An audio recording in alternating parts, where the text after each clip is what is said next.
आइए दोस्तों, आप सभी का एक बार फिर से ओपन स्टडी जीके के इस यूट्यूब चैनल पे स्वागत है। दोस्तों, आज के इस वीडियो में हम लोग बीपीएससी टीआरई 4.0 की बात करेंगे। तो दोस्तों, आज के इस वीडियो में हम लोग बीपीएससी टीआरई 4.0 के लिए इतिहास के 40 महत्वपूर्ण प्रश्नों को इस वीडियो में लोग सॉल्व करेंगे। दोस्तों, यह सभी प्रश्न जो है बीपीएससी टीआरई 4.0, बिहार एसएससी एवं बिहार पुलिस इन सभी एग्जाम के लिए काफी महत्वपूर्ण है।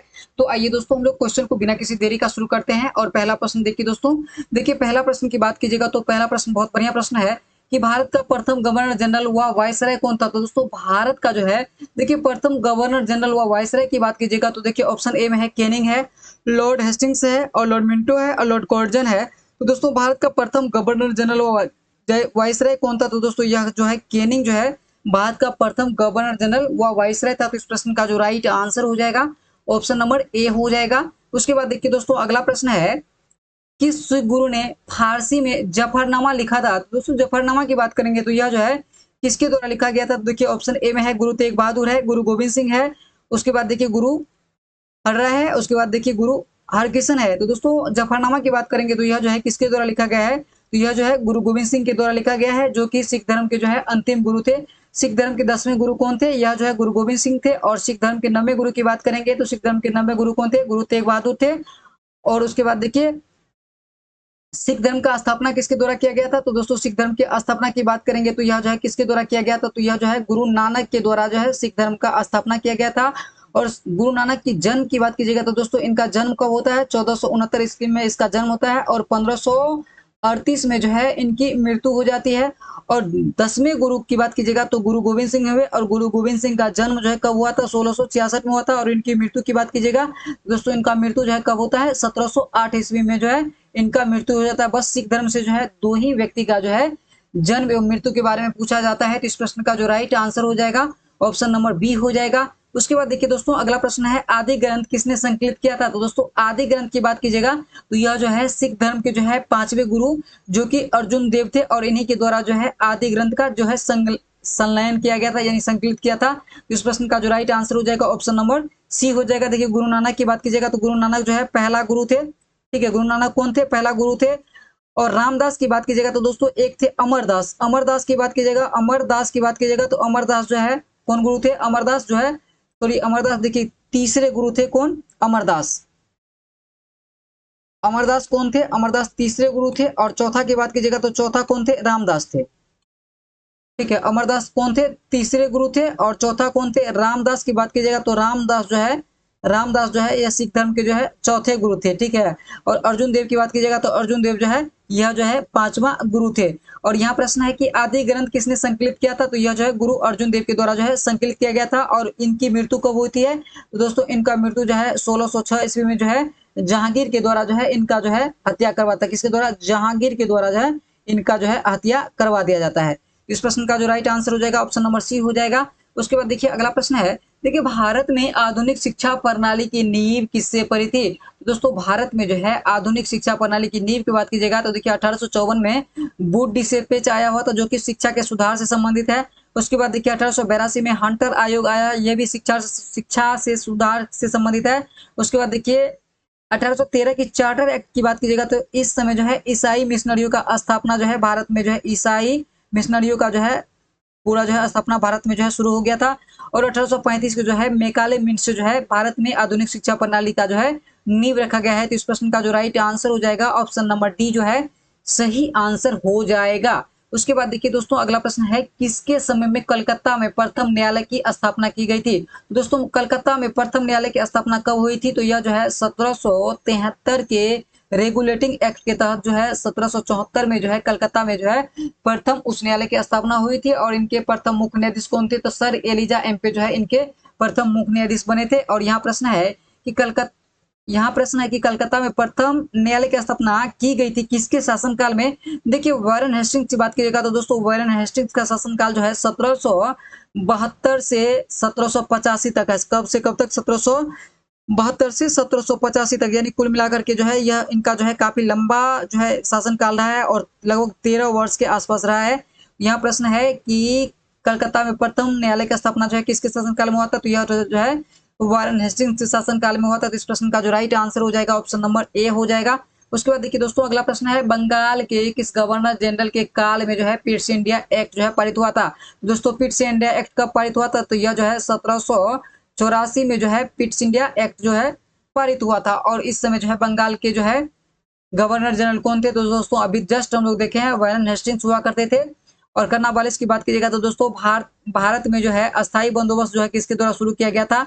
भारत में देखिए अस्थायी बंदोबस्त की बात कीजिएगा तो यह जो है कर्नावालिस के द्वारा जो है शुरू किया गया था। कब, 1793 में शुरू किया गया था। कब किया गया था, 1793 में जो है शुरू किया गया था। ठीक है। उसके बाद देखिए अगला प्रश्न है, अहमद शाह अब्दाली के प्रथम आक्रमण के समय मुगल सम्राट कौन थे। तो दोस्तों अहमद शाह अब्दाली के समय जो है प्रथम आक्रमण के समय मुगल सम्राट कौन थे। तो देखिए अहमद शाह अब्दाली का आगमन कब होता है, तो दोस्तों अहमद शाह अब्दाली का आगमन होता है 1748 ईस्वी में। ठीक है।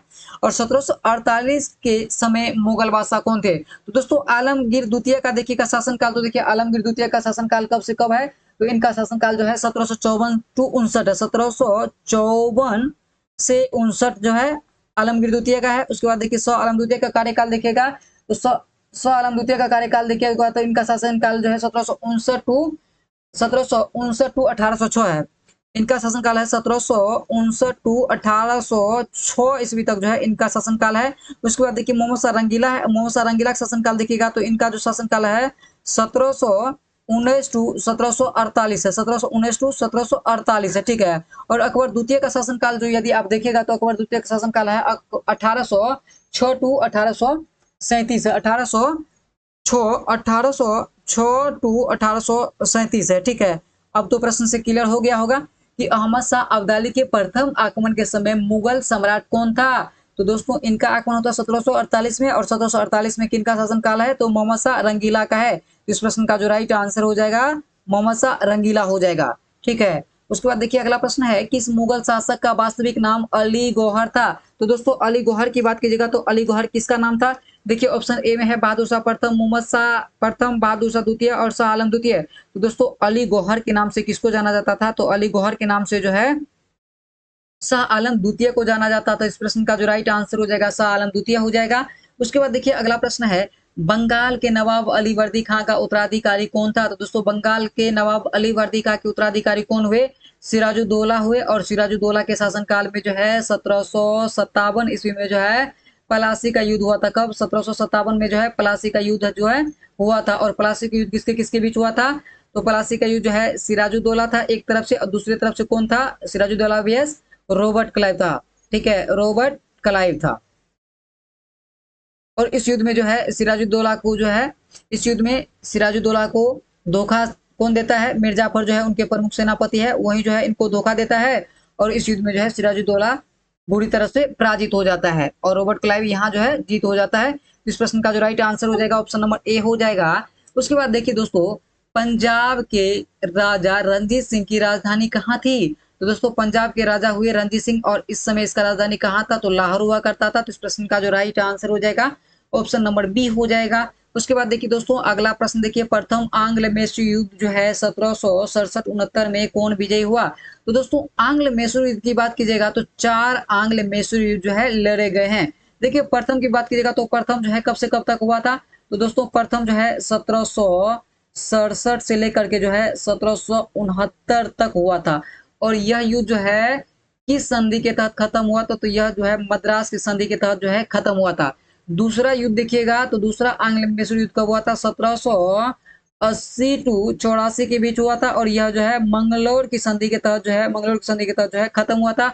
और तीसरा युद्ध देखिएगा तो तीसरा युद्ध जो है 1790 टू 92 में हुआ था। और यह जो है श्रीरंगपट्टनम के संधि के तहत जो है खत्म हुआ था। और चतुर्थ की बात कीजिएगा तो दोस्तों चतुर्थ युद्ध जो है 1799 में हुआ। और 1799 में जो है टीपू सुल्तान की मृत्यु हो जाती है और यहीं से जो है आंग्ल मैसूर युद्ध जो है खत्म हो जाता है। देखिए पहला और दूसरा युद्ध में कौन लड़ा था, तो पहला और दूसरा युद्ध में जो है हैदर अली लड़ा था। और तीसरा और चौथा में जो है इनके पुत्र जो है टीपू सुल्तान जो है लड़े थे।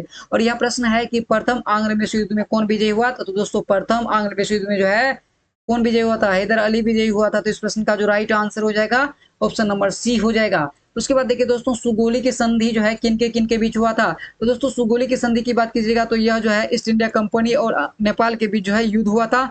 यह युद्ध 1814 टू 16 के बीच हुआ था। ठीक है। और 1816 में सुगोली की संधि के तहत जो है यह युद्ध खत्म हुआ था। तो इस प्रश्न का जो राइट आंसर हो जाएगा ईस्ट इंडिया कंपनी और नेपाल के बीच जो है युद्ध को लेकर के जो है यह संधि हुआ था। सुगोली का संधि 1816 में हुआ था। उसके बाद देखिए दोस्तों, टीपू सुल्तान की मृत्यु जो है 1799 में कहाँ हुई थी? तो दोस्तों टीपू सुल्तान की मृत्यु जो है 1799 में कहाँ हुआ था? यह जो है श्रीरंगपट्टनम में हुआ था। उसके बाद देखिए नेक्स्ट प्रश्न है, हड़प नीति के अंतर्गत कौन से भारतीय राज कब्जे गए थे? तो दोस्तों हड़प नीति की बात करेंगे तो यह जो है किसके शासनकाल में शुरू हुआ था? तो दोस्तों यह जो है डलहौजी के शासनकाल में जो है शुरू हुआ था। ठीक है। देखिए हड़प नीति की बात की जाए तो यह किसके शासनकाल में शुरू हुआ था? डलहौजी के शासनकाल में शुरू हुआ था। और हड़प नीति के तहत जो है झांसी को जो है कब्जा किया गया था, नागपुर को किया गया था, ट्रावणकोर को नहीं किया गया था, झांसी को, नागपुर को और सतारा को किया गया था। ठीक है। तो इस प्रश्न का जो राइट आंसर हो जाएगा क्या हो जाएगा? झांसी, नागपुर, सतारा हो जाएगा। और राज हड़प नीति के सबसे तहत पहले जो है किस राज्य को जो है ब्रिटिश साम्राज्य में मिलाया गया था? तो यह जो है आपको किसको मिला गया था? सतारा को मिला गया था। कब मिला गया? 1848 ईस्वी में मिलाया गया था। ठीक है। और झांसी को कब मिला गया था? तो दोस्तों झांसी को 1853 में मिलाया गया था। ठीक है। इस प्रश्न का जो राइट आंसर हो जाएगा ऑप्शन नंबर बी हो जाएगा। उसके बाद देखिए निम्नलिखित में से अवध के स्वायत्त राज्य का संस्थापक कौन था? तो यानी अवध का जो है स्वतंत्र अवध का स्थापना किसके द्वारा किया गया था? तो यह जो है शहादत खां या बुरहान उल मुल्क एक ही व्यक्ति था, इन्हीं का नाम था और इन्हीं के द्वारा जो है अवध का स्वायत्त राज्य के रूप में जो है स्थापना किया गया था। उसके बाद देखिए दोस्तों, ईस्ट इंडिया कंपनी के नेतृत्व में रॉबर्ट क्लाइव का उत्तराधिकारी निम्नलिखित में से कौन था? तो दोस्तों ईस्ट इंडिया कंपनी के नेतृत्व में जो है रॉबर्ट क्लाइव का उत्तराधिकारी देखिएगा तो कौन सा था? तो देखिए ऑप्शन ए में क्या कहता है? देखिए ऑप्शन ए कहता है बेलेजली था, बेंटिक था, कर्नवालिस था, हेस्टिंग्स था। तो दोस्तों ईस्ट इंडिया कंपनी के नेतृत्व में रॉबर्ट क्लाइव का उत्तराधिकारी कौन हुए? तो दोस्तों यह जो आपको कौन थे? हेस्टिंग्स थे। तो इस प्रश्न का जो राइट आंसर हो जाएगा ऑप्शन नंबर डी हो जाएगा। उसके बाद देखिए दोस्तों अगला प्रश्न है, तथाकथित कुशासन के आधार पर किस गवर्नर जनरल ने मैसूर राज्य के प्रशासन को ले लिया था? तो दोस्तों कुशासन के आधार पर जो है मैसूर राज्य को जो है किसने जो है अंग्रेजी राज में मिला लिया था? तो यह जो है दोस्तों लॉर्ड विलियम बेंटिक थे और इन्हीं के शासनकाल में जो है मैसूर को जो है अंग्रेजी शासनकाल में जो है मिला लिया गया था। तो इस प्रश्न का जो राइट आंसर हो जाएगा ऑप्शन नंबर ए हो जाएगा। उसके बाद देखिए किसने अपनी राजधानी को जो है मुर्शिदाबाद से मुंगेर लाया था?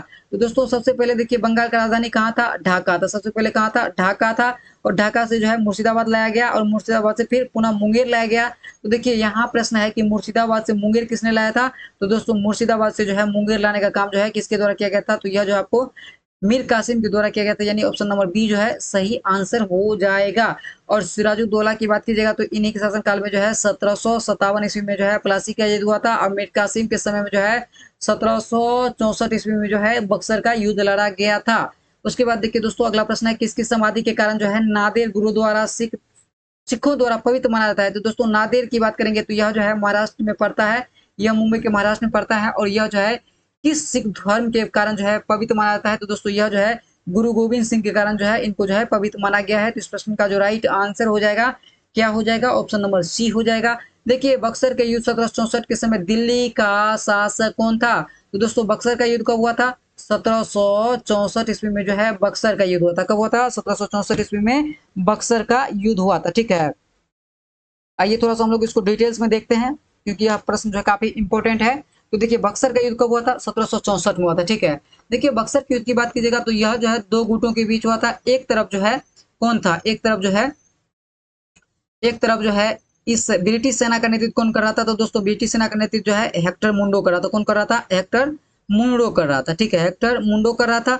और बंगाल की तरफ से जो है देखिए बंगाल का शासक कौन था उस समय? मीर कासिम था। ठीक है। मीर कासिम की बात कीजिएगा तो यह जो है बंगाल का शासक था। ठीक है। और उसके बाद देखिए एक था अवध का। ठीक है। अवध का शासक कौन था? शुजाउद्दौला था। अवध का शासक कौन था? शुजाउद्दौला था। शुजाउद्दौला जो है अवध अवध का, ठीक है, अवध का शासक था। और दिल्ली से जो है मुगल बादशाह कौन था? तो दोस्तों दिल्ली से मुगल बादशाह कौन था? शाह आलम द्वितीय था। कौन था? शाह आलम द्वितीय था। ठीक है। शाह आलम द्वितीय था। ठीक है। देखिए इस युद्ध में जो है यानी एक तरफ जो है तीनों था, यानी संयुक्त सेना तो एक तरफ था। ठीक है। और एक तरफ जो है हेक्टर मुंडो था। तो दोस्तों इन दोनों के बीच जो है युद्ध होता है और इस युद्ध में जो है मीर कासिम मारा जाता है और अवध के नवाब भाग जाता है और मुगल बादशाह जो है पकड़ा जाता है। ठीक है। तो इस युद्ध के बाद देखिए क्या होता है।